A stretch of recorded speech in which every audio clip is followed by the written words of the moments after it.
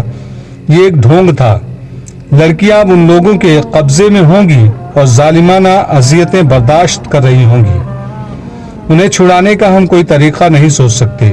ایک صلیبی حاکم نے کہا، یہ قربانیاں تو دینی پڑتی ہیں، ہمارے پاس لڑکیوں کی کمی نہیں، ہمارا یہ طریقہ کامیاب ہے، اسے جاری رکھنے کے لیے اور لڑکیاں تیار کرو۔ سب آ گئے ہیں، اب وہ راز بتاؤ جو تم اپنے ساتھ لائے ہو۔ عالم جاسوس انہیں سنا چکا تھا کہ وہ قاہرہ کی ایک مسجد سے کس طرح گرفتار ہوا تھا، قید خانے میں اس کے ساتھ اور لڑکیوں کے ساتھ کیا سلوک ہوا، اور سلطان ایوبی نے انہیں کس طرح خلاف توقع رہا کیا۔ اس نے یہ بھی سنایا کہ راز سلطان ایوبی نے اسے کس طرح دیا ہے۔ اس نے تاریخ بتا کر کہا، صلاح الدین ایوبی اس روز اپنی فوج کو کوچ کرائے گا، وہ کرک پر حملہ کرے گا۔ نائب سالار کہہ رہے تھے کہ شوبک کو پہلے لینا چاہیے کیونکہ یہ زیادہ مضبوط قلعہ ہے، لیکن صلاح الدین ایوبی شوبک پر اپنی طاقت ضائع نہیں کرنا چاہتا۔